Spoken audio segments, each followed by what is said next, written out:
हम कैलकुलेट कर रहे थे बेटा, क्या कहते हैं, एन फैक्टर कैलकुलेट कर रहे थे, और हमने स्टूडेंट केस 3 डिस्कस कर लिया था। हम केस 4 डिस्कस करने जा रहे हैं। केस 4 सबसे इंपॉर्टेंट है student, very very very important case 4। ठीक है, किसका? एन फैक्टर लिखेंगे, N factor of disproportionation reaction.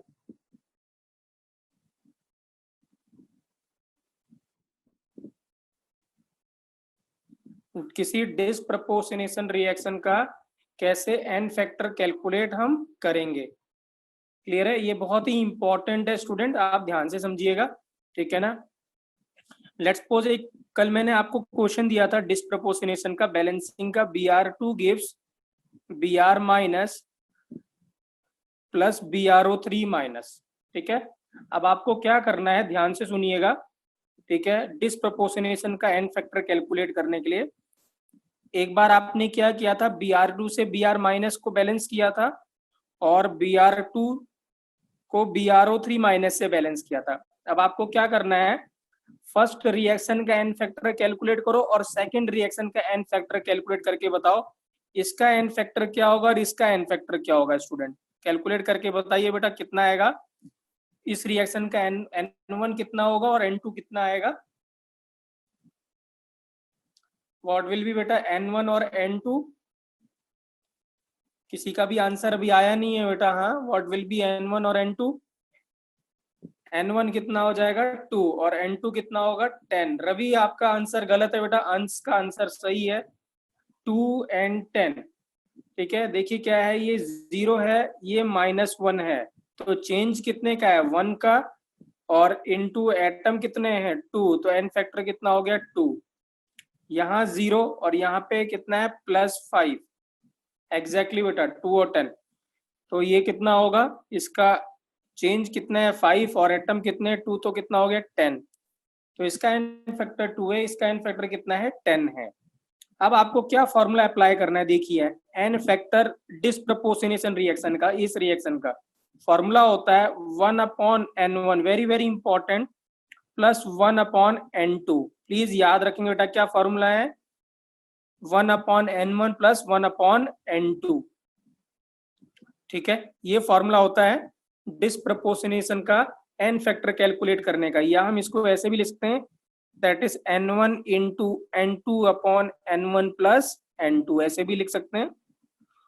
तो मुझे बताइए बेटा इस इक्वेशन का एन फैक्टर कितना आएगा, what will be the N factor.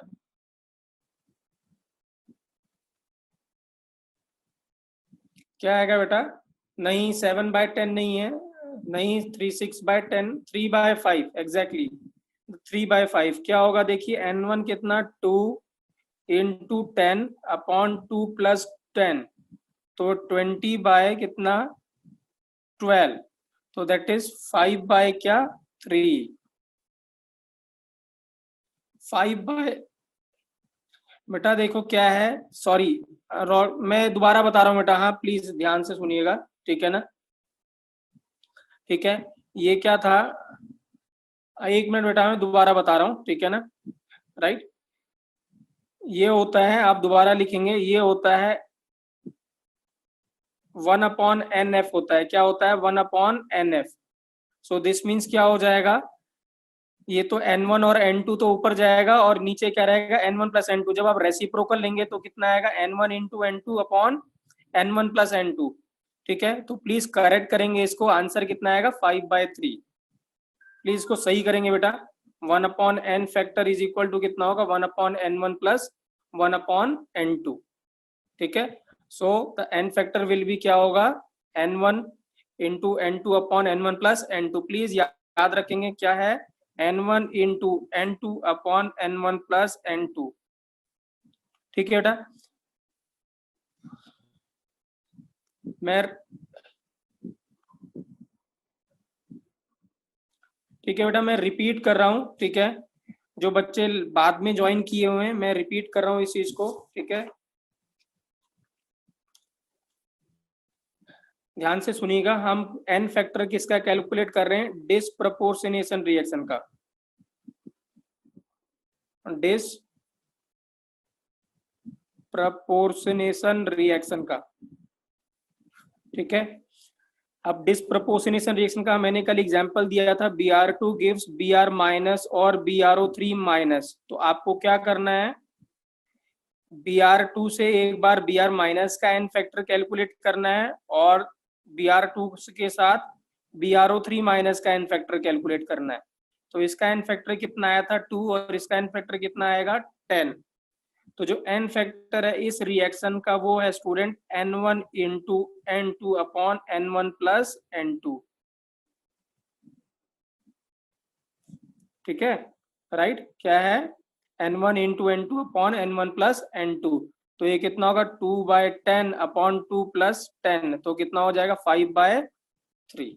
कितना आएगा 5/3। क्लियर है बेटा सभी को? अभी मुझे बताएं यस या नो बेटा, क्लियर है सभी को? How to find the N factor of disproportionation reaction. एक ही बच्चे का रिस्पॉन्ड आया बेटा और का, गुड। ठीक है, अब बेटा मुझे आप एन फैक्टर कैलकुलेट करके बताओ, मैं वेट कर रहा हूं आपको। P4 gives PH3 plus H2PO2 minus. Please calculate करेंगे एन फैक्टर इस रिएक्शन का। आई एम वेटिंग बेटा, you have 2 minute time, calculate the N factor of this reaction बेटा, वेरी वेरी इंपॉर्टेंट। 3 बेटा राइट आंसर है, जिसका 3 आ रहा है उसका आंसर राइट है बेटा। वेरी गुड बेटा, एक्सीलेंट एक्सीलेंट, 3। ठीक है, जिसका 3 नहीं आया बेटा दोबारा ट्राई करेंगे। देखिए क्या है, P4 गिव्स PH3। तो इसका अगर हम एन फैक्टर कैलकुलेट करें, बताएं बेटा स्टूडेंट N1 कितना आया था, what will be the N1, 12। 0 से कहा गया -3, तो चेंज कितने का है 3 का, और एटम कितने 4, तो कितना हो गया 12। अब P4 से गए आप H2PO2 माइनस में, ठीक है, तो ये 0 है और यहाँ कितना है +1, तो इसका एन फैक्टर कितना है 4, चेंज कितने का है 1 का, और एटम कितने 4, तो 4। अब एन फैक्टर कितना हो गया स्टूडेंट 12 इंटू 4 अपॉन 12 प्लस 4, तो आंसर कितना आएगा 3।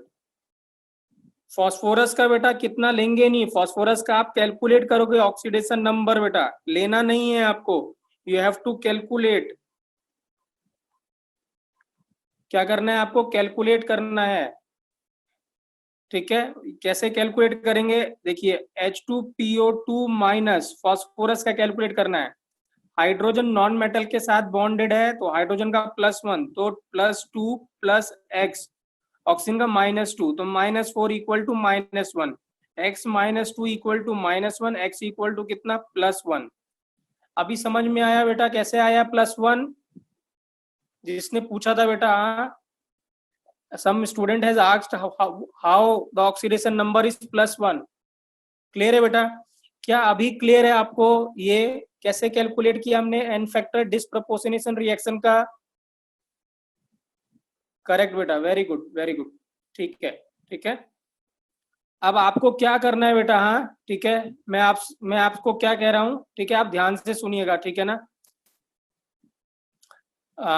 जितनी भी डिसप्रपोर्शनेशन मैंने कल आपको रिएक्शन दे रखी थी बेटा, मैंने 4 या 5 आपको रिएक्शन दी थी डिसप्रपोर्शनेशन का, हर एक का आपको एन फैक्टर कैलकुलेट करेंगे आप आफ्टर द क्लास। क्या करेंगे, होमवर्क है आपका, you have to calculate N factor सभी डिसप्रपोर्शनेशन रिएक्शन का।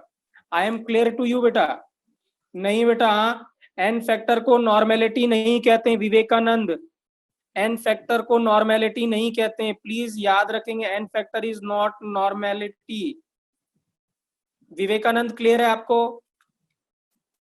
एन फैक्टर नॉर्मेलिटी नहीं है। अब देखिए स्टूडेंट, ठीक है, ये डिसप्रपोर्शनेशन का केस नंबर 1 था, ये डिसप्रपोर्शनेशन का लिखेंगे यहाँ पे ए, इसके आगे क्या लिखेंगे ए। अब देखिए डिसप्रपोर्शनेशन का बी है, ठीक है। अब अगर आपको याद है स्टूडेंट, ठीक है, देखिए यहाँ इस रिएक्शन को देखिए क्या है, ठीक है, जब आप Br2 को बैलेंस करेंगे तो क्या आया था Br माइनस, यहाँ कितना आया था 2, ठीक है प्लीज, हाँ डोंट गो ऑन नॉर्मेलिटी बेटा, normality we will discuss later on, आप कंसंट्रेट करो बेटा यहाँ पे पहले। ठीक है, मैंने क्या किया था, हमने अगर इसको बैलेंस करना है तो टू, अब मैं क्या करूंगा, 2 इलेक्ट्रॉन किधर लगाऊंगा, लेफ्ट साइड में, और उसको जब बैलेंस करेंगे दूसरी रिएक्शन को तो क्या आएगा, यहाँ 2 से मल्टीप्लाई करेंगे। रिएक्शन किस में थी, बेसिक मीडियम में। ठीक है, तो क्या होगा, कितने इधर कितने हैं 6, तो मैं इधर क्या करूंगा 6 वाटर ऐड कर दूंगा इसी तरफ, और इधर क्या करूंगा 12 OH माइनस ऐड कर दूंगा। अब क्या करना है, हमें इलेक्ट्रॉन बैलेंस करना है, कितने इलेक्ट्रॉन आएंगे स्टूडेंट लेफ्ट या राइट में, how many electron will be there in left या राइट इन दिस रिएक्शन बेटा, tell me how many electron will be there. नहीं बेटा सुमित, आंसर गलत है आपका, नॉट 6, 10। नीरज 11 नहीं आएगा, इधर कितना है -12 और इधर -2 पहले से है, तो कितना लगाएंगे 10 इलेक्ट्रॉन लगाएंगे हम। ठीक है, तो 10 इलेक्ट्रॉन आएगा। अब आप ध्यान से देखिए बेटा, ठीक है, ये देखिए जो 2 था ये इसका n फैक्टर था, और ये जो 10 है ये इसका n फैक्टर है। ठीक है, तो मैं अब इंपॉर्टेंट बात बता रहा हूं बेटा, मैंने पहले बोला था कि ये जो इलेक्ट्रॉन आप बैलेंस कर रहे हो इसका बहुत इंपॉर्टेंट रोल है। जो ये इलेक्ट्रॉन बाद में आता है बैलेंसिंग करने के बाद में, ये जो बैलेंस करते हो आप चार्ज, जो ये इलेक्ट्रॉन आपको लेफ्ट या राइट दिखाई देता है, यही क्या होता है, एन फैक्टर होता है। क्या होता है, एन फैक्टर उस रिएक्शन का। मैं रिपीट कर रहा हूं, जो इलेक्ट्रॉन लास्ट में आप बैलेंस करने के लिए लगाते हैं, पुट करते हैं लेफ्ट या राइट, वही एन फैक्टर होता है उस रिएक्शन का। ठीक है, अब देखिए जैसे फॉर एग्जांपल अगर मैं यहाँ लिखता हूँ MnO4 माइनस गिव्स Mn2+, मैंने ये आपसे कल करवाया था, आपने इसका एन फैक्टर कितना बताया था 5, कितना बताया था 5। आइए इसको बैलेंस करके देखते हैं, देखिए 5 आता है कि नहीं आता। Mn1 ऑक्सीजन इधर 4 है, एसिडिक मीडियम में है ये 4, तो मैंने इधर क्या करा 4 वाटर लगा दिया, इसके इधर क्या कर दिया 8H+। अब देखिए कितना है ये +8 -1, तो कितना हो गया +7, और इधर +2।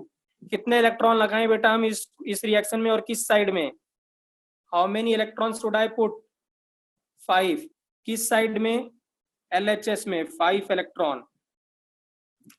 तो आप देख सकते हैं स्टूडेंट, इसका जो n फैक्टर है वो भी 5 है, और यहाँ इलेक्ट्रॉन भी क्या आ रहा है 5 आ रहा है।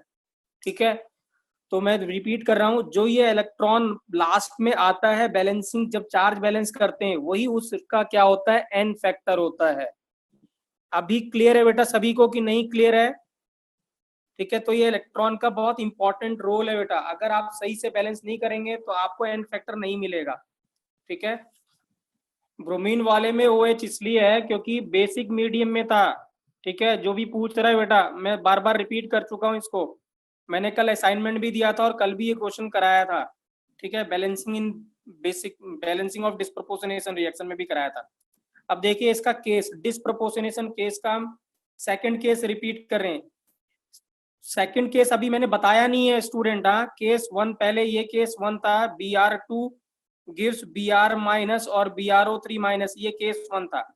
क्या किया आपने, देखिए Br2 गिव्स Br-, ये केस 1 था 2, और इधर आपने क्या करा 2 इलेक्ट्रॉन लगाया, और दूसरा किया आपने बैलेंस Br2 गिव्स BrO3-, तो आपने यहाँ 2 पुट किया, फिर इधर कितना हुआ, इधर ही वाटर आपने ऐड कर दिया 6, और इधर क्या ऐड कर दिया आपने 12 OH-, फिर इधर क्या आया, इस तरफ कितना आया 10 इलेक्ट्रॉन। अब देखिए ध्यान से, हाँ इसको आप किससे मल्टीप्लाई करेंगे 5 से। ठीक है, तो आप रिएक्शन ऐड करेंगे। अब देखिए इंपॉर्टेंट बात बता रहा हूं मैं, हाँ इसको आपने 5 से मल्टीप्लाई किया, इसको किसी से मल्टीप्लाई करने की जरूरत नहीं, ये कैंसिल हो जाएगा। तो अब ध्यान से देखिए टोटल Br कितने मिलेंगे मुझे, टोटल Br2 कितने मिलेंगे student, tell me total Br2 कितने मिलेंगे, how many total Br2 I will get, 6 Br2 I will get.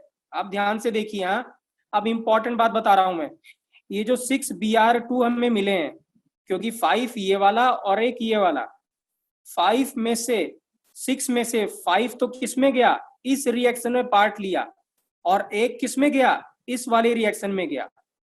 इसका मतलब क्या है, इनका जो मोल्स है वो इक्वल नहीं जा रहा है, मतलब equal moles are not getting oxidised and reduced. ठीक है, तो यहाँ पे आप लिखेंगे केस 1 में लिखेंगे इन दिस केस, लिखेंगे केस 1 की बात कर रहा हूँ, ए की बात कर रहा हूँ, इन दिस केस, ठीक है, equal moles are not getting oxidised and reduced. जब इक्वल मोल ऑक्सीडाइज और रिड्यूस नहीं करेंगे तब एन फैक्टर का फॉर्मूला ये है n1 into n2 upon n1 plus n2। It is clear बेटा, सभी को क्लियर है कि नहीं क्लियर है? Tell me, tell me. ठीक है, तो जब इक्वल मोल्स नहीं जाएंगे तो क्या होगा? ठीक है, टोटल मोल्स कितने थे यहाँ पे 5, जब आपने 5 से मल्टीप्लाई किया और ऐड किया तो टोटल मोल्स कितने मिलेंगे इसके? मैं रिपीट कर रहा हूं, इसके टोटल मोल्स कितने मिलेंगे? 6 में से आप देख सकते हैं 5Br2 तो इस रिएक्शन में पार्ट ले रहे हैं। ठीक है, 0 से किस में जा रहे हैं? -1 में, मतलब क्या हो रहा है? इलेक्ट्रॉन एक्सेप्ट कर रहा है, मतलब ये रिड्यूस हो रहा है। ठीक है ना, और यहाँ 0 से किस में गया? +5 में, यहाँ कितना गया? 1। 6 में से 5 तो क्या हुआ? रिड्यूस हुआ, और 1 क्या हुआ? ऑक्सीडाइज हुआ। So this means in this case equal moles are not getting oxidise and reduced. अगर इक्वल मोल्स ऑक्सीडाइज और रिड्यूस नहीं हो रहा है तब एन फैक्टर ये आएगा। लेकिन अगर लिखेंगे केस नंबर, इसका सेकंड केस डिस्प्रोपोर्शनेशन का, if equal moles are getting oxidised and reduced, तब क्या करेंगे? जैसे इसका बेस्ट एग्जाम्पल है और बहुत इंपॉर्टेंट एग्जाम्पल है ये, बहुत ही important, H2O2 gives H2O plus O2। ठीक है, आप इसको इजीली बैलेंस कर सकते हैं। देखिए यहाँ 2 और यहाँ क्या कर दिया मैंने? 2 लगा दिया। ठीक है, अब यहाँ पे 2 मोल हैं इसके, तो 1 मोल तो किस में जा रहा होगा? -1 से -2 में, और 1 मोल जा रहा होगा -1 से किस में? 0 में। इसका मतलब इस केस में equal moles are getting oxidised and reduced. तो ध्यान से समझिएगा। ठीक है, अगर इक्वल मोल्स गेटिंग ऑक्सीडाइज्ड और रिड्यूस हो रहा है तब एन फैक्टर का ये फॉर्मूला आप यूज नहीं करेंगे। No need to use this formula. Direct क्या करेंगे? H2O2 को H2O के साथ या H2O2 को O2 के साथ एन फैक्टर कैलकुलेट करेंगे, चाहे इसका या इसका, वही एन फैक्टर होगा। ऐड ये फॉर्मूला नहीं अप्लाई करना है। जैसे -1 से कहाँ गया? -2 में, तो एन फैक्टर कितना हो गया? चेंज कितने का है? 1 का, और एटम कितने? 2, तो एन फैक्टर कितना हो गया? 2। इसका भी एन फैक्टर आप देखिए, -1 से 0 में गया तो चेंज 1, एटम कितने? 2, तो एन फैक्टर 2 है। तो याद रखेंगे इस रिएक्शन का एन फैक्टर 2 होता है। Very very important. आप ये नहीं करेंगे 2 into 2 plus 2 into 2 is equal to कितना आ जाएगा? 1। ये नहीं करेंगे, प्लीज याद रखेंगे, ये नहीं करेंगे। disproportionation of hydrogen peroxide is equal to n factor of disproportionation of hydrogen peroxide is equal to कितना होगा? 2 होगा। याद रखेंगे बेटा कितना होगा? 2। अभी ये क्लियर है? ये केस, ये स्पेशल केस है बेटा इसी का। ठीक है ना, तो ये इसको याद रखना है, रिमेंबर। अगर ये आपको याद नहीं होगा तो आप हमेशा गलती करेंगे। तो ये केस स्पेशल है, इसको याद रखना है आपको। ठीक है ना,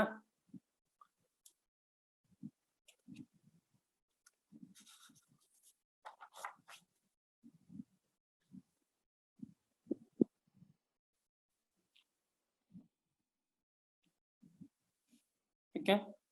देखिए बार बार बेटा मैं रिपीट करूंगा ना तो फिर हम इसी पे रह जाएंगे। हाँ, हम लोग फिर आगे नहीं समझ, हम आगे प्रोसेस कैसे करेंगे, आगे प्रोग्रेस कैसे करेंगे?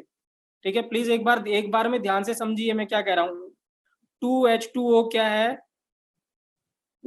2H2O क्या है? H2O प्लस O2 है। ये डिस्प्रोपोर्शनेशन रिएक्शन है, यहाँ -1, यहाँ -2 और ये 0। ध्यान से सुनिएगा, मैं दोबारा नहीं बताऊंगा बेटा। इसके जब आप बैलेंस करोगे तो यहाँ 2 आएगा, यहाँ कितना आएगा 2, ये ऑलरेडी बैलेंस रिएक्शन है। ठीक है, ये कितना है 2 और ये कितना 2 है। ठीक है, अब ध्यान से सुनिएगा, इसका मतलब ये 2 है तो इसका 1 मोल H2O2 का इसमें जा रहा है -1 से -2 में, और इसका 1 मोल H2O2 का किस में जा रहा है -1 से 0। तो यहाँ इक्वल मोल्स ऑक्सीडाइज कर रहे हैं और रिड्यूस कर रहे हैं। तो इसका एन फैक्टर का फॉर्मूला आप ये यूज नहीं करेंगे, डोंट यूज दिस फॉर्मूला। आपको सीधे क्या करना है, एन फैक्टर का H2O2 से गिव्स H2O2 गिव्स वाटर, आप सीधे इसका एन फैक्टर कैलकुलेट करें, वही एन फैक्टर होगा इस रिएक्शन का -2। तो एन फैक्टर कितना होगा, चेंज कितना है 1 और एटम कितने 2, तो ये 2 आएगा, यही इस रिएक्शन का एन फैक्टर है। आप उससे भी कैलकुलेट कर सकते हैं O2 से भी, तो भी ये एन फैक्टर यही मिलेगा -1 से 0, तो कितना है 1 इंटू 2 कितना 2। क्लियर है बेटा, अभी क्लियर है सभी को?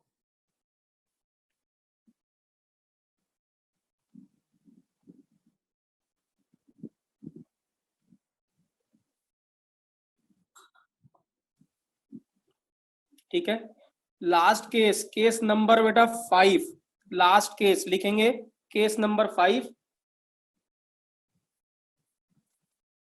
ठीक है, केस नंबर 5 में लिखेंगे बेटा, मैं आपको स्लाइड दिखा रहा हूँ, नोट्स दिखा रहा हूँ, आप लिखिए इसको। ठीक है, ये लिखिए, देखिए क्या है केस नंबर 5, लिखेंगे N factor of a molecule और ion in which oxidation number of only one atom is changing and others remains constant। क्या है इस बार कि एक मॉलिक्यूल है जिसमें 2 एटम है, बट एक एटम का ऑक्सीडेशन नंबर चेंज नहीं हो रहा, दूसरे एटम का ऑक्सीडेशन नंबर चेंज हो रहा है, सिर्फ एक का ही चेंज हो रहा है। तो मैं रिपीट कर रहा हूं, n factor of a molecule और ion in which oxidation number of only one atom is changing and others remains constant. ठीक है, तो कैसे कैलकुलेट करेंगे, देखिए यहाँ क्वेश्चन है CuS2, क्या है CuS2 गिव्स CuSO4। अब ध्यान से देखिए, यहाँ मैंने कल बताया था बेटा, जो कॉपर होता है वो +1 या +2 शो करता है, तो यहाँ पे +1 तो आएगा नहीं कॉपर का। अगर आप सल्फर को -1 पे रखेंगे तभी कॉपर के ऊपर कितना चार्ज आएगा, +2, याद रखेंगे, रिमेम्बर। हाँ, ठीक है, और ये कॉपर सल्फेट है, तो सल्फेट पे तो ऊपर -2 का चार्ज है और कॉपर पे कितना चार्ज आएगा, +2 का। कौन स्टूडेंट मुझे बताएगा कि सल्फर पे, सल्फेट में सल्फर का क्या ऑक्सीडेशन नंबर होता है? Who will tell the oxidation number of sulphur in sulphate? नहीं राघव, गलत, +6 अंश, एक्सीलेंट बेटा, एक्सीलेंट एक्सीलेंट, नहीं +2 0 गलत है। सल्फेट होता है SO4 2-। ठीक है, तो सल्फर कितना x -8 equal to -2, x equal to +6, कितना होता है +6, तो क्या है +6। ठीक है, अब देखिए ध्यान से बेटा, हाँ ध्यान से सुनना। ठीक है, ये क्या है, कॉपर का ऑक्सीडेशन नंबर चेंज नहीं हो रहा, तो हमने कल कैसे कैलकुलेट किया था, change into number of atom plus change into number of atom. अब इसका तो चेंज हो ही नहीं रहा, तो कितना हो गया 0 इंटू नंबर ऑफ एटम कितने 1, प्लस कितना है ये -1 से कितना आ गया 6, तो चेंज कितना है 7, और एटम कितने 2, तो एन फैक्टर कितना हो गया 14। एन फैक्टर कितना आ गया 14। मैं रिपीट कर रहा हूं, जिसका चेंज नहीं हो रहा है उसको लेने की जरूरत नहीं है, इग्नोर इट, सिर्फ किसका देखना है, जिसका चेंज हो रहा है। तो कितना हो गया -1 से +6, चेंज कितना है 7, और सल्फर कितने है 2 इंटू 2 कितना 14। समझ में आया कि नहीं आया बेटा? समझ में आया कि नहीं आया? ठीक है, मैं रिपीट कर रहा हूं। ठीक है, जिसका चेंज हो रहा है उसको उसकी लेने की जरूरत नहीं है, उसको कंसिडर करने की जरूरत नहीं है। जिसका चेंज हो रहा है ऑक्सीडेशन नंबर, सिर्फ उसी को कंसिडर करना है। तो 7 इंटू 2 कितना 14, करेक्ट है ना? ठीक है, right. So this is how student we have calculated क्या, ठीक है, चलिए देखते हैं आप कौन मुझे सही आंसर देता है, देखते हैं, लेट्स सी। हाँ ठीक है, Fe2C2O4 गिव्स, देखते हैं आप कौन सही आंसर देता है, +6 गिव्स CO2, सॉरी +3 और CO2। Tell me the N factor of this. Let देखते हैं बेटा किसका एन फैक्टर सही आता है। इस रिएक्शन, इसका एन फैक्टर कैलकुलेट करना है। देखिए ये क्या है, ये है फेरिक ऑक्सलेट। इसको क्या बोलते हैं? Ferric oxalate. ध्यान से सुनिएगा, क्या है फेरिक ऑक्सलेट। ऑक्सलेट के ऊपर चार्ज कितना होता है? देखिए मैं बार बार बता रहा हूँ, ये इंपॉर्टेंट कंपाउंड है बेटा। इसको बोलते हैं ऑक्सलेट आयन। इस पे चार्ज कितना होता है? -2। मैंने बताया भी था -2 क्यों आता है, क्योंकि इसके ऊपर इस पे दो हाइड्रोजन होते हैं इस एसिड में, तो इस पे -2 का चार्ज है। तो ये कितना हो गया? देखिए 2x - 6 = 0, तो x = कितना हो गया? +3। नहीं गलत है शांतनु, ठीक है, तो ये कितना हो गया? +3। Fe का कितना हो गया? +3। और ऑक्सलेट में याद रखेंगे बेटा, मैं रिपीट कर रहा हूं, ऑक्सलेट आयन में चाहे कैसा भी ऑक्सलेट हो, कार्बन हमेशा +3 में रहता है। याद रखेंगे, कार्बन हमेशा किस में रहता है? +3 में, भूलना नहीं है। ऑक्सलेट आयन में कार्बन हमेशा +3, तो +3, और ये किसमें गया? +4। अब इसका तो चेंज हो नहीं रहा है, तो इसको कंसिडर करेंगे नहीं। तो कितने कार्बन है? 3 2 जा 6, तो चेंज कितना है? 1 × 6 कितना? 6 आंसर है इसका एन फैक्टर। ठीक है, दो ऑक्सलेट होते हैं, ये फेरिक ऑक्सलेट है, और यहां मैंने ऐसे लिख दिया FeC2O4, इसको बोलते हैं फेरस ऑक्सलेट। यह Fe+2 में है, बट कार्बन अभी भी +3 में है। तो ऑक्सलेट आयन में हमेशा कार्बन +3 में रहता है। ठीक है, याद रखेंगे बेटा, ठीक है, ऑलवेज रिमेम्बर। ठीक है, क्वेश्चन जल्दी सॉल्व होगा आपसे। क्लियर है बेटा ये वाला case? It is clear to you? चलिए बेटा, हाँ अब हम डिस्कस कर रहे हैं इक्विवेलेंट वेट बेटा। हाँ ठीक है, इक्विवेलेंट वेट लिखेंगे, हेडिंग डालेंगे equivalent weight of oxidising agent and reducing agent. फटाफट लिखेंगे। हाँ अब हम जल्दी थोड़ा प्रोसीड करेंगे, क्योंकि हमें एन फैक्टर अब निकालना आता है। ठीक है, एक क्वेश्चन बेटा विवेकानंद मैं बाद में दूंगा आपको question. I will give you an assignment, discuss me separately बेटा। ठीक है, equivalent weight of oxidising agent and reducing agent. ठीक है, इक्विवेलेंट वेट बेटा क्या होगा? जो भी मॉलिक्यूलर वेट होगा अपॉन क्या होगा? N factor. क्या होगा? Equivalent weight upon n factor. और हमें अब एन फैक्टर कैलकुलेट करना आता है।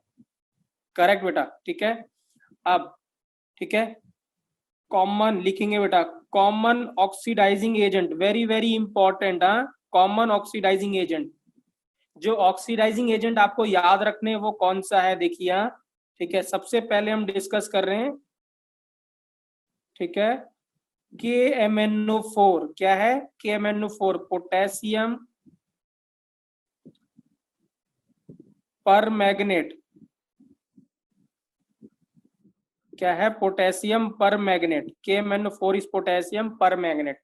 अब बेटा ध्यान से सुनिएगा, बहुत इंपॉर्टेंट बात बता रहा हूं बेटा मैं इस चैप्टर के लिए। ठीक है, एटमोस्ट इंपॉर्टेंट चल रहा है बेटा पूरे इसका रेडॉक्स रिएक्शन का ये जो टॉपिक है, इसमें 3 KMnO4 बेटा, तीनों मीडियम में रिएक्शन होती है, एसिडिक, बेसिक और न्यूट्रल, तीनों मीडियम में रिएक्शन होती है। और तीनों में KMnO4 क्या करता है? डिफरेंट डिफरेंट ऑक्सीडेशन स्टेट में जाता है।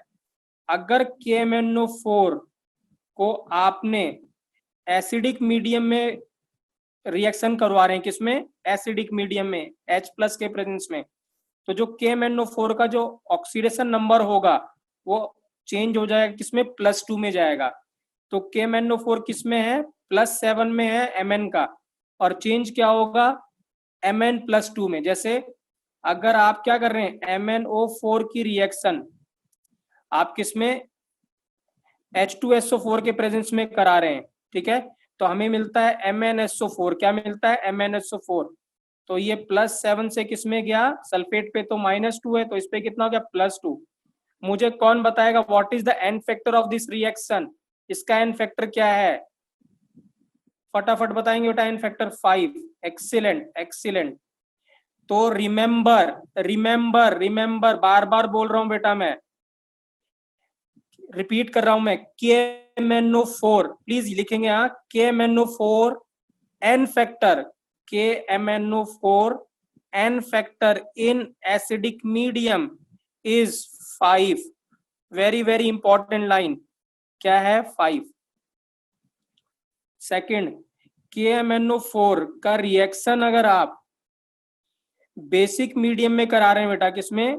बेसिक मीडियम में, OH माइनस के प्रेजेंस में, तो जो ऑक्सीडेशन नंबर Mn का होता है वो Mn जाता है K2MnO4 में। किस में जाता है? K2MnO4 में जाता है। तो कौन मुझे बताएगा इसका एन फैक्टर क्या होगा इस बार? What will be the N factor? 1। Excellent बेटा, +7 से किस में गया? +6 में, तो एन फैक्टर कितना हो गया? 1। तो KMnO4 n factor in basic medium is 1। C, third part, KMnO4 in neutral, जब वो न्यूट्रल होगा बेटा तब क्या होगा? ठीक है, तब वो जाता है MnO2 में। किस में जाता है? MnO2 में, न्यूट्रल में। Now tell me what is n factor? What n factor? +7 से किस में गया? +4 में, तो कितना हो गया? 3। तो KMnO4 n factor in neutral medium या न्यूट्रल इज कितना? 3। मैं रिपीट कर रहा हूं, न्यूट्रल में क्या होगा? ना एसिडिक ना बेसिक, या न्यूट्रल वर्ड यूज करेगा या ऐसे यूज करेगा? स्टूडेंट ध्यान रखिएगा, डाइल्यूट ऐसे वर्ड यूज करेगा, डाइल्यूट बेसिक। क्या वर्ड यूज करेगा? न्यूट्रल या डाइल्यूट बेसिक या स्लाइटली बेसिक? क्या यूज करेगा? Slightly basic. अगर ये वर्ड यूज करता है वो, न्यूट्रल, डाइल्यूट बेसिक या स्लाइटली बेसिक, तब आपको क्या करना है? Mn को +7 से किस में भेजना है? +4 में। अगर वो सिर्फ बेसिक वर्ड यूज कर रहा है तब आपको +7 से +6 भेजना है, या स्ट्रॉन्ग बेसिक बोलता है वो। क्या बोलता है? स्ट्रॉन्ग बेसिक, तो भी आपको +7 से +6 भेजना है। ठीक है, डाइल्यूट एसिड का कोई केस नहीं है, ठीक है ना, बेसिक का केस है। डाइल्यूट होगा या कंसंट्रेटेड होगा तो यही रहेगा। ठीक है, तो अब देखिए, मैं सबसे इंपॉर्टेंट बात बता रहा हूं, अभी आपको ध्यान सुनिएगा। आप याद कैसे रखेंगे? देखिए मैंने कैसे याद रखा है इसको, बैन की तरह याद रखा है। क्या है? बैन। कैसे याद रखा है? बैन। ठीक है, बी से क्या? बेसिक, ए से एसिडिक, और एन से क्या? न्यूट्रल। ठीक है, आपको नंबर क्या याद रखना? बेसिक का एन फैक्टर कितना था? 1, और एसिडिक का एन फैक्टर कितना था? 5, और न्यूट्रल का कितना था? 3। तो आप ऐसे याद रखेंगे, बैन। क्या याद रखेंगे? बैन, और नंबर क्या है बैन का? 153। अगर आप ऐसे याद रखेंगे बेटा, तो मैं आप श्योरिटी देता हूं आप सारे क्वेश्चन को सॉल्व कर लेंगे। अगर ये याद नहीं होगा तो एक भी क्वेश्चन आपसे सॉल्व नहीं होगा जो हम आगे डिस्कस करेंगे। तो प्लीज याद रखना है, बैन, बी से बेसिक, ए से एसिडिक, एन से न्यूट्रल, 153। क्या है? 153। This is n factor of KMnO4। Clear है बेटा सभी को? क्लियर है? नेक्स्ट है बेटा, ठीक है, नेक्स्ट है सेकंड, K2Cr2O7। क्या है? K2Cr2O7 potassium dichromate. क्या है? Potassium dichromate. ध्यान से सुनिएगा, ठीक है। पोटेशियम डाइक्रोमेट जो होता है बेटा, K2Cr2O7 +6 से क्या होता है इसका ऑक्सीडेशन नंबर? +6। ठीक है ना। एसिडिक मीडियम में, किसमें? एसिडिक मीडियम में, H+ में, किसमें जाता है? Cr+3 में जाता है हमेशा। किसमें जाता है? Cr+3 में। Now tell me the N factor. क्या होगा इसका n factor? Who will tell what is the N factor? नहीं, 3 आंसर नहीं है, 3 आंसर नहीं है। आदित्य करेक्ट करो अपना आंसर। +6 से +3, चेंज कितने का है? 3 का, और एटम कितने? 2, तो एन फैक्टर है 6। ठीक है, तो K2Cr2O7 का एसिडिक मीडियम में एन फैक्टर कितना है? 6। अगर यही आप रिएक्शन देखिए, K2Cr2O7 की रिएक्शन किस में? सल्फ्यूरिक एसिड में कराते तो आपको मिलता Cr2SO4 होल थ्राइस। अभी भी क्रोमियम का ऑक्सीडेशन नंबर कितना है? +3, और यहाँ कितना? +6, तो एन फैक्टर कितना होगा? 6 ही रहेगा। ठीक है, ठीक है, राइट। तो इक्विवेलेंट वेट क्या होगा स्टूडेंट, यहाँ पे m बाय कितना हो जाएगा 6, क्या हो जाएगा m बाय 6 इस केस में। और सिमिलरली आप किसका एन फैक्टर निकाल सकते हो, सॉरी इक्विवेलेंट वेट निकाल सकते हो इसमें भी, एसिडिक और बेसिक और न्यूट्रल का भी। प्लीज हाँ, ये जो मैंने यहाँ पे लिखा था आप यहाँ पे इसका एसिडिक में इक्विवेलेंट वेट क्या होगा m बाय 5 KMnO4 का, बेसिक में क्या हो जाएगा m, और एसिडिक में सॉरी स्लाइटली बेसिक में या न्यूट्रल में m बाय क्या होगा 3। तो आप साथ साथ में इक्विवेलेंट वेट भी लिखते चलेंगे, क्या लिखना है equivalent weight that is m by n factor, ठीक है।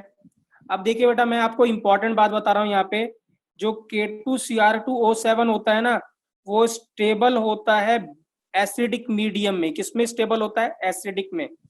ये बेसिक मीडियम में एग्जिस्ट नहीं करता, तो यहाँ कोई क्वेश्चन नहीं आएगा कि ये बेसिक में रिएक्शन हो रही है, नहीं होगी।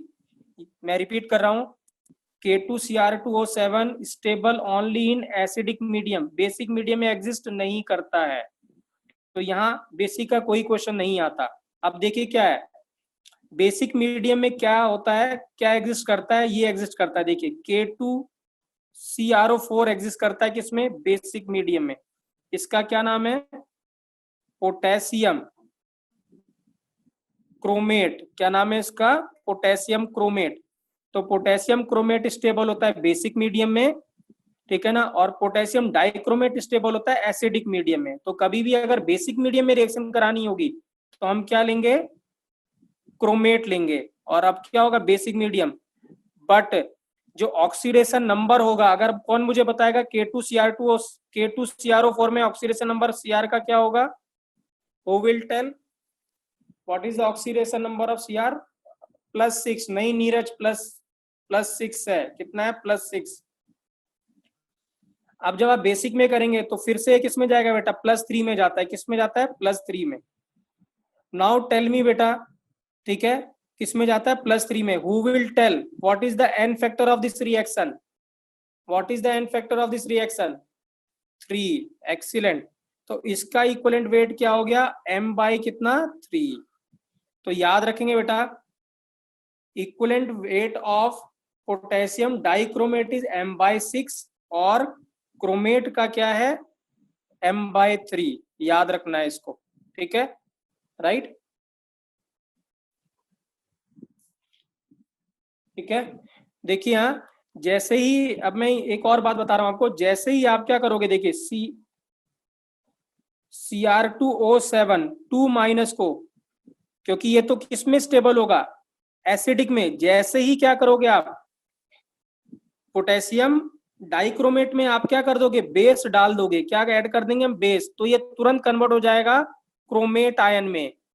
किसमें कन्वर्ट हो जाएगा, क्रोमेट में। तो याद रखेंगे, डाइक्रोमेट में जैसे ही आप बेस डालेंगे वो किसमें कन्वर्ट हो जाएगा, क्रोमेट आयन में। और क्रोमेट आयन में जैसे ही आप एसिड ऐड करेंगे तो ये कन्वर्ट हो जाएगा किसमें, डाइक्रोमेट में। किसमें कन्वर्ट हो जाएगा, डाइक्रोमेट में। मैं रिपीट कर रहा हूं, डाइक्रोमेट स्टेबल होता है एसिडिक में, क्रोमेट होता है बेसिक में। तो अगर आप इसमें बेस ऐड कर देंगे तो ये कन्वर्ट हो जाए किसमें, क्रोमेट में। और क्रोमेट स्टेबल होता है बेसिक मीडियम में, तो अगर आप एसिड ऐड कर देंगे इसमें तो ये बन जाएगा क्या, ये। तो जब आप इसमें एसिड ऐड करेंगे तो ये बन जाएगा, डाइक्रोमेट में बेस ऐड करेंगे तो ये बन जाएगा, ठीक है। तो देखिए मैं कैसे लिख रहा हूं इसको, Cr2O7, ये एरो लगाया तो यहां मिला CrO4 2-। तो ये रिएक्शन किसमें होगी, अगर इसमें कन्वर्ट हो रहा है तो किसमें होगी, कौन बताएगा, डाइक्रोमेट टू क्रोमेट किस में कन्वर्ट होगा, किस मीडियम में कन्वर्ट होगा, बेसिक में। एक्सीलेंट बेटा, OH-। और अगर मैं उल्टा एरो ऐसे लगा दूं तो अब मुझे बताओ, अब इसके यहाँ पे क्या लिखेंगे, H+ आयन, एसिडिक। एग्जैक्टली बेटा, एसिडिक। एक्सीलेंट, एक्सीलेंट बेटा। अब देखिए मैं याद करने का तरीका बता रहा हूँ फिर से आपको, देखिए कैसे याद रखेंगे, ध्यान से सुनिएगा। ऐसे याद रख सकते हैं, देखिए आप ABCD, देखिए कैसे याद रखना है आपको, ABCD। देखिए कैसे, आप ऐसे जोड़ दीजिए, A को D से जोड़ दीजिए और बी को सी से ऐड जोड़ दीजिए ऐसे। अब आप ध्यान से देखिए, एसिडिक में क्या डाइक्रोमेट और बेसिक में क्या क्रोमेट, ऐसे आप याद रख सकते हैं। मैं रिपीट कर रहा हूं, ए बी सी डी, ए को डी से जोड़िए और बी को सी से। तो ए से एसिडिक, एसिडिक में क्या डाइक्रोमेट और बी से बेसिक, बेसिक में क्या chromate. This is how you remember this. Clear है बेटा ये चीज? क्लियर है कि नहीं क्लियर है? टेल मी यस या नो बेटा। ठीक है,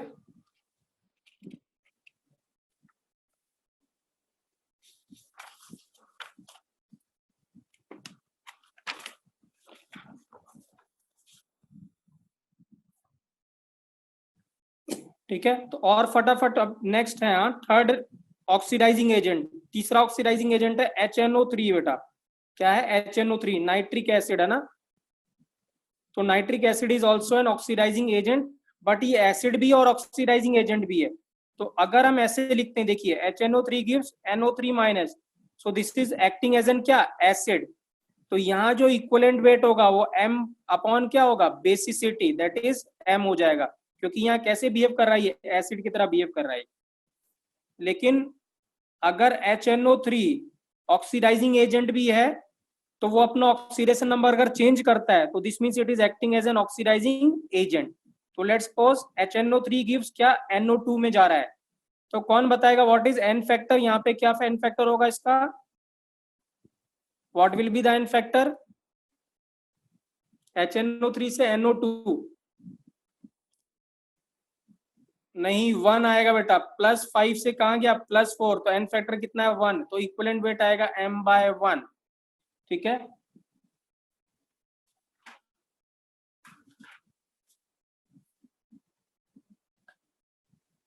क्लियर है बेटा?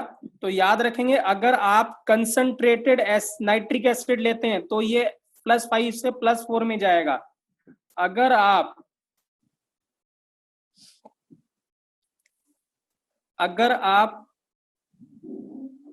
डाइल्यूट लेते हैं बेटा, क्या लेते हैं? डाइल्यूट एसिड, तो ये +5 से किस में जाएगा? +2 में। तो एन फैक्टर कितना हो जाएगा इस केस में? 3, और इक्विवेलेंट वेट हो जाएगा M/3। तो याद रखेंगे, कंसंट्रेटेड में NO2, डाइल्यूट में क्या NO। ठीक है, राइट। और अगर आप, ठीक है, चलिए फोर्थ डिस्कस करते हैं। फोर्थ है H2O2। H2O2 भी ऑक्सीडाइजिंग एजेंट होता है। ठीक है, तो अगर H2O2 ऑक्सीडाइज करेगा तो वो किस में जाएगा? ठीक है, राइट। ऑक्सीडाइजिंग एजेंट क्या करता है? इलेक्ट्रॉन एक्सेप्ट करता है। तो इलेक्ट्रॉन एक्सेप्ट करेगा तो -1 से किस में जाएगा? -2 में। तो क्या कन्वर्ट होगा? वाटर में। ठीक है, किस में जाएगा? वाटर में। एन फैक्टर क्या होगा बेटा इसका? Tell me what is the N factor of H2O2? अभी बताया था मैंने, 2। कितना हो जाएगा? 2। एक्सीलेंट। सो दीज आर क्या स्टूडेंट? Oxidising agent. नेक्स्ट लिखेंगे कॉमन रिड्यूसिंग एजेंट। लिखेंगे कॉमन रिड्यूसिंग एजेंट। फर्स्ट है FeSO4, फेरस सल्फेट। क्या नाम है इसका? Ferrous sulphate. ठीक है, तो जो FeSO4 है वो कन्वर्ट होगा किसमें? Fe2SO4 होल थ्राइस में। तो ये +2 से किस में जाता है? +3 में। ठीक है, तो एन फैक्टर कितना हो जाएगा इसका? 1 हो जाएगा। और इक्विवेलेंट वेट क्या हो जाएगा इसका? E इज इक्वल टू क्या होगा? M/1 हो जाएगा। ठीक है, नेक्स्ट है जो बहुत ही इंपॉर्टेंट है, H2C2O4, जिसको क्या बोला था मैंने? ऑक्सलेट। Very very important. हाँ, ऑक्सलेट आयन, या आप ऑक्सलिक एसिड लिख सकते हो आप, H2C2O4। ठीक है, तो जो ऑक्सलेट होता है वो किस में जाता है? CO2 में जाता है हमेशा। और अभी मैंने बताया था ऑक्सैलिक एसिड में कार्बन का ऑक्सीडेशन नंबर +3, और ये कितना है? +4। तो यहाँ एन फैक्टर कितना आएगा? Who will tell the N factor of this? N factor कितना होगा? 2। तो इक्विवेलेंट वेट हो जाएगा M/2। क्या हो जाएगा? M/2। ठीक है, थर्ड नेक्स्ट है KI। KI gives I2, potassium iodide. कौन बताएगा बेटा इसका इक्विवेलेंट वेट क्या आएगा? इक्विवेलेंट वेट या एन फैक्टर कितना आएगा? Who will tell the N factor? -1 से कहाँ गया? 0 में। नहीं, 1 है, 1। केशव आंसर 1 है। m बाई कितना हो जाएगा? 1 हो जाएगा। केशव क्लियर है अभी आपको? 1 है बेटा केशव, ठीक है, क्योंकि -1 से किस में गया? 0 में गया, ठीक है ना। फोर्थ, अगर मैं यहाँ पे H2O2 लेता हूं तो H2O2 क्या है? H2O2 क्या है? ऑक्सीडाइजिंग और रिड्यूसिंग एजेंट दोनों होता है। तो अगर ऑक्सीडाइज करेगा तो इसका ऑक्सीडेशन नंबर बढ़ेगा, तो ये जाएगा O2 में। Now tell me the N factor of H2O2। कौन बताएगा H2O2 का एन फैक्टर? यहाँ पे 2, तो कितना होगा? m/2 आएगा। क्या आएगा? m/2, ठीक है। अब देखिए बेटा, हाँ मैं आपको कुछ क्वेश्चन कराने जा रहा हूँ। क्वेश्चन बहुत ही सिंपल है और बहुत ही इंपॉर्टेंट है, ठीक है, ध्यान से सुनिएगा, ठीक है ना। क्वेश्चन मैं आपको शॉर्टकट तरीका बताने जा रहा हूँ बेटा, क्वेश्चन कैसे सॉल्व करेंगे कोई भी, ठीक है। मैंने पहले भी बताया था, मैं दोबारा उस चीज को बताने जा रहा हूँ, ठीक है। देखिए क्या क्वेश्चन है। क्वेश्चन ऐसा है, ठीक है, KMnO4 plus FeSO4 in acidic medium. मुझे बताओ Mn किस में जाएगा? एसिडिक मीडियम में Mn किस में जाएगा? Who will tell the answer? Mn किस में जाएगा? एसिडिक मीडियम में +2 में, +2 में, राइट विथ साइन।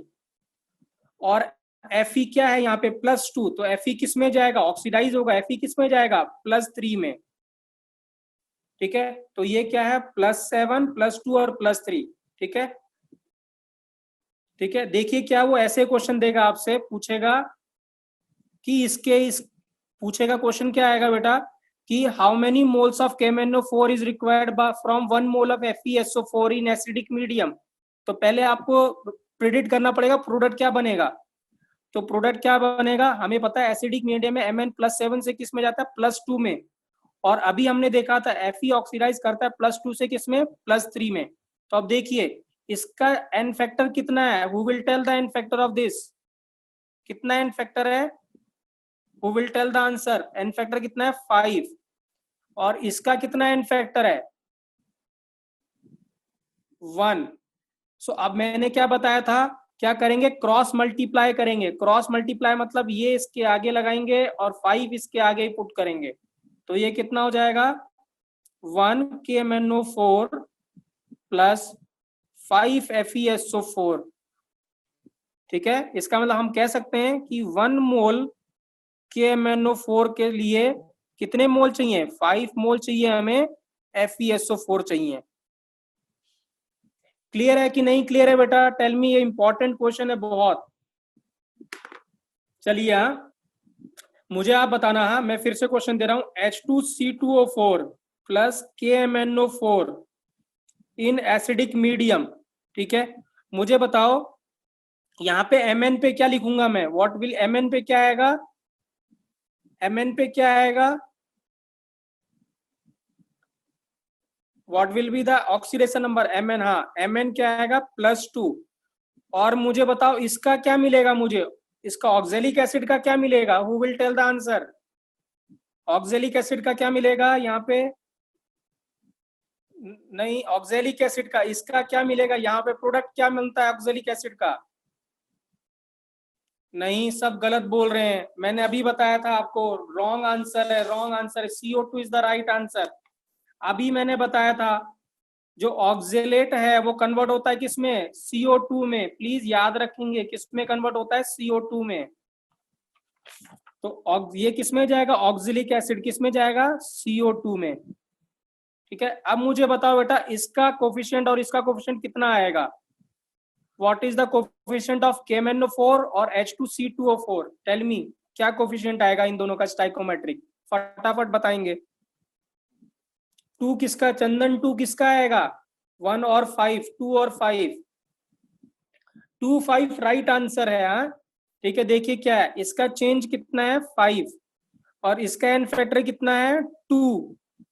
तो ये क्या होगा, क्रॉस मल्टीप्लाई करेंगे तो यहाँ क्या आएगा 5 और ये कितना आएगा 2, तो H2C2O4 के आगे कितना आएगा 5 और KMnO4 के आगे कितना आएगा 2। क्लियर है कि नहीं क्लियर है बेटा, टेल मी, क्लियर है कि नहीं क्लियर है?